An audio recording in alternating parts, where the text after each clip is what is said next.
kebun dekat bandar lah. Ada ruang kecil kan. Saya suka tanam banyak jenis tanaman ikut keperluan dapur saya. Macam pokok tomato, cili, carrot, sawi, jagung dan beberapa jenis lagi lah.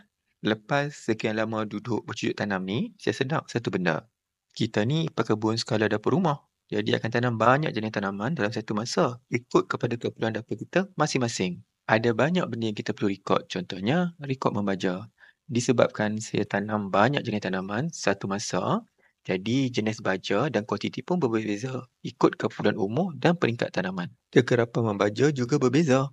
Ada 2 minggu sekali, ada 1 bulan sekali. Kenapa perlu rekod?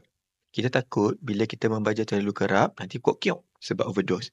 Kalau terlalu jauh, nanti pokok lambat keluarkan hasil.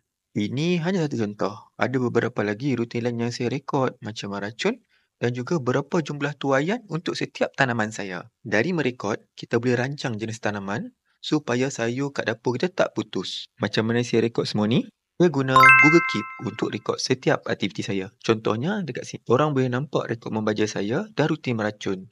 Cuma rutin saya ni agak umum sebab kalau saya rekod secara jelas, nota ni akan jadi terlalu panjang. Saya cuba beberapa aplikasi di Google Play, tapi kebanyakan memang tak kena dengan selera dan cara saya berkebun.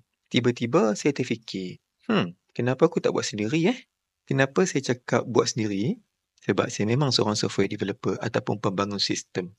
Dan saya rasa sangat rugi dengan skill saya tak dapat membangunkan aplikasi untuk pekebun bandar macam kita ni dan tempat untuk kita berkongsi ilmu sebagai satu komuniti. Sebab itulah cerita kebun kecil tak ada video baru. Sebab saya sedang bermesyuarat dengan diri sendiri selama 4 bulan untuk bangunkan aplikasi ini. Maka terhasillah aplikasi yang saya panggil Harvest Buddy.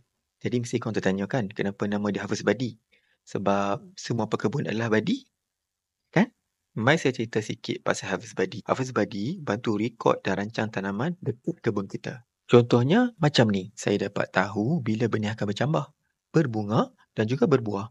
Lepas tu dapat juga rekod rutin baja macam meracun dan juga hasil tuaian. Kita pun boleh cari data pokok nak ditanam daripada database Harvest Buddy. Jadi mudah. Ada maklumat asas pokok tanaman tu terus boleh tanam. Korang nak kongsi tanaman pun boleh. Sama-sama kita banyakkan tanaman dalam database Harvest Buddy. Saya rancang nak berkongsi aplikasi ni untuk semua pekebun kat Malaysia khususnya. InsyaAllah aplikasi akan dilancarkan pada hari Ahad nanti. Saya perlukan 20 orang untuk menjadi pengguna awal kepada Harvest Buddy sebagai penguji untuk pastikan Harvest Buddy berfungsi dengan baik. Cadangan penambahbaikan juga amat saya alu-alukan. Korang boleh isi borang dekat sini tau. Nanti saya kontak untuk bagi akses penuh. Okey, jumpa lagi di lain video. Kalau berminat jangan lupa isi borang tau. 20 orang saja. Bye-bye.